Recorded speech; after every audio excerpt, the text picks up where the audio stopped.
반갑습니다. 2월 3일 금요일 새벽 하나님께 올려드립니다. 내일 2월 월삭 기도회로 모이는 것 기억해 주시고 함께 해 주십시오. 내가 주인 삼은 찬양 함께 부르십니다.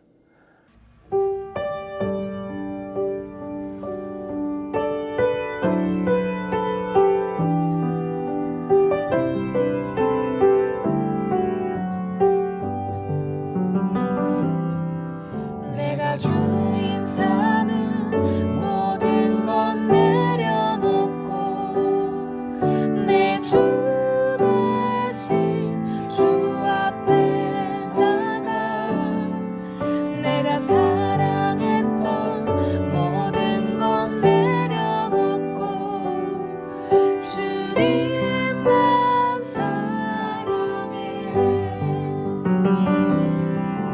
내가 주인 삼은 모든 건 내려놓고 내 주 대신 주 앞에 나가 내가 사랑했던 모든 건 내려놓고 주님만 사랑해. 주 사랑 거친 풍랑에도 깊은 바다처럼 나를 잠잠케 해. 주 사랑 내 영혼의 반석 그 사랑 위에 서리. 주 사랑 거친 풍랑에도 깊은 바다처럼 나를 잠잠케 해. 주 사랑 내 영혼의 반석 그 사랑 위에 서리.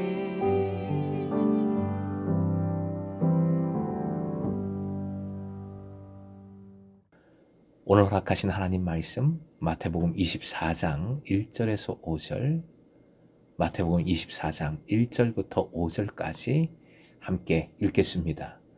예수께서 성전에서 나와서 가실 때에 제자들이 성전 건물들을 가리켜 보이려고 나아오니 대답하여 이르시되 너희가 이 모든 것을 보지 못하느냐? 내가 진실로 너희에게 이르노니 돌 하나도 돌 위에 남지 않고 다 무너뜨려지리라. 예수께서 감람산 위에 앉으셨을 때에 제자들이 조용히 와서 이르되 우리에게 이르소서 어느 때에 이런 일이 있겠사오며 또 주의 임하심과 세상 끝에는 무슨 징조가 있사오리이까? 예수께서 대답하여 이르시되 너희가 사람의 미혹을 받지 않도록 주의하라. 많은 사람이 내 이름으로 와서 이르되 나는 그리스도라 하여 많은 사람을 미혹하리라. 오늘의 기도 제목, 마지막 때 믿음으로 준비하는 삶을 살게 하소서. 마지막 때 믿음으로 준비하는 삶을 살게 하소서. 1절 성전 건물들을 가르쳐 보이려고 나아오니. 솔로몬의 성전은 바벨론 침공 때에 무너졌지요. 폐허로 있던 이 성전을 고레스의 칙령으로 바벨론에 포로로 잡혀있던 유대인들이 돌아와서 재건을 합니다. 그런데 재건된 그 성전은 당시에 물적 자원이 충분하지 못했기 때문에 훌륭히 재건되지 못했습니다. 게다가 계속된 대적들의 침입으로 인하여 세월이 갈수록 손상을 입었습니다. 그러던 것을 기원 후 20년경에 헤롯 대왕이 유대인들의 환심을 사기 위해서 보수공사를 했습니다.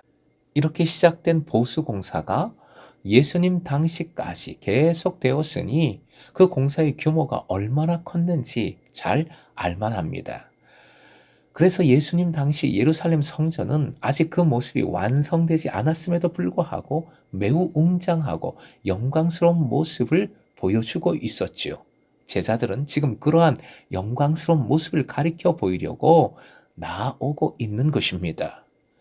2절 너희가 이 모든 것을 보지 못하느냐라는 말씀은 너희가 이 모든 것을 보고 있지 않느냐라는 뜻입니다. 이 모든 것은 바로 앞에서 말한 성전의 건물들이지요. 성전의 건물을 보여주려 했던 제자들의 의도와는 전혀 상반되는 말씀을 예수께서 하십니다.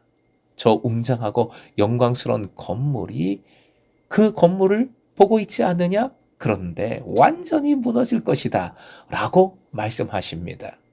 이 말씀 그대로 기원 후 70년에 예루살렘 성전은 파괴되지요. 오늘 본문에 새로운 성전을 세우겠다는 직접적인 말씀은 없지만 다른 말씀들을 고려해 볼 때, 문맥을 생각해 볼 때 예수께서는 옛 성전이 이렇게 무너지고 새로운 성전, 새로운 신앙 공동체가 세워질 것임을 암시하고 전제하고 계신 것입니다. 3절 마지막 설교라고 할 수 있는데 이 설교 역시 산 위에서 행해집니다.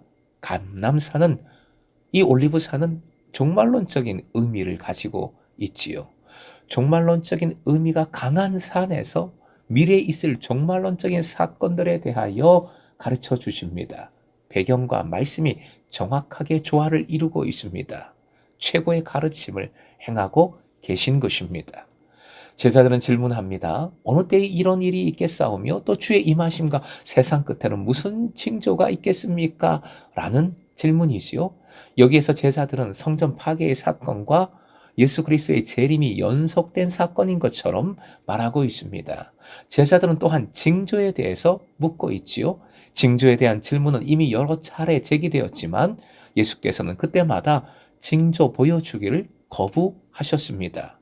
이 질문은 이후에 예수님의 종말 설교를 이끌어오는, 종말 설교가 시작되는 도입 부분으로 그 역할을 하고 있습니다.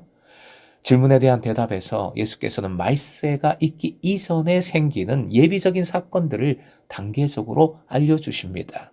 오늘 본문에서는 가장 먼저 4절 사람의 미혹을 받지 않도록 주의하라 명하십니다. 즉 첫 번째로 말씀해 주시는 말세에 대한 예비적 사건은 미혹자들의 출현이라는 것이지요.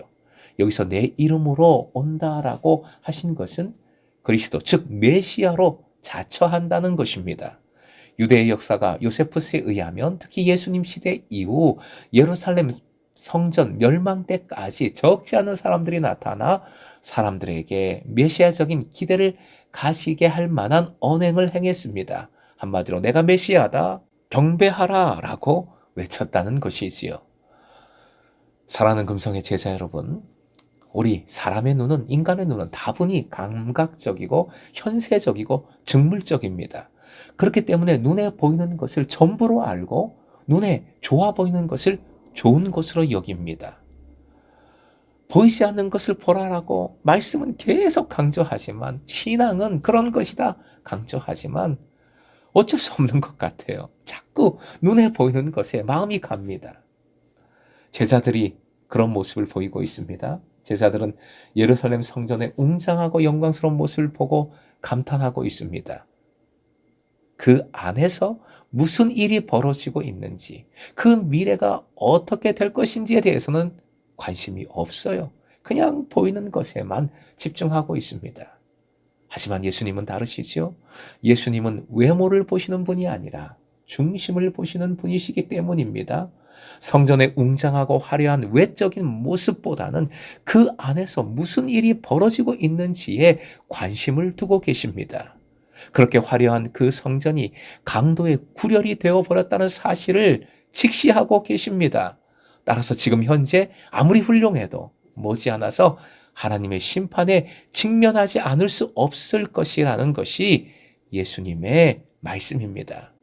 이러한 뜻 아래 예수께서는 예루살렘 성전에 대한 심판을 선언하십니다. 그러자 제자들은 그 심판의 이유를 묻는 대신 즉시 종말론적인 호기심이 발동하여 언제 이런 일이 있을 것이며 무슨 징조가 있을 것이냐 묻습니다.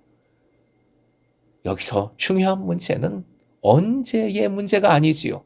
왜가 더 중요한 것입니다.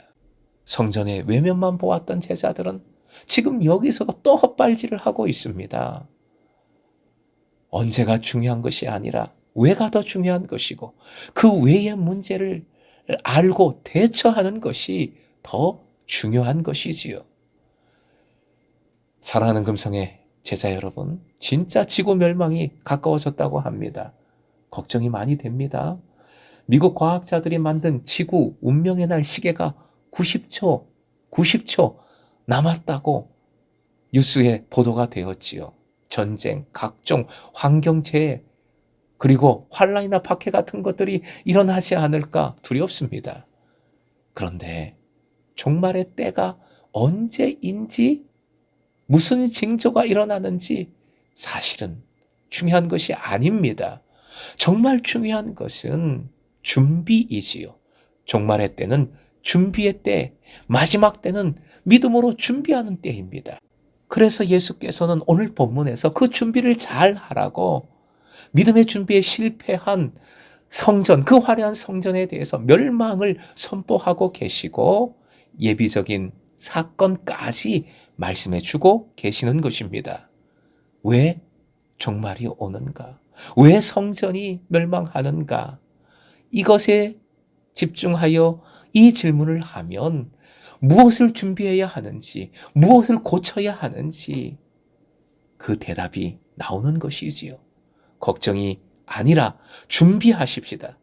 제자들처럼 겉만 보는 것이 아니라 자꾸 헛발질하는 인생이 아니라 주님의 뜻을 온전히 깨닫고 붙들고 행하는 진짜 제자 되시길 주님의 이름으로 축원드립니다.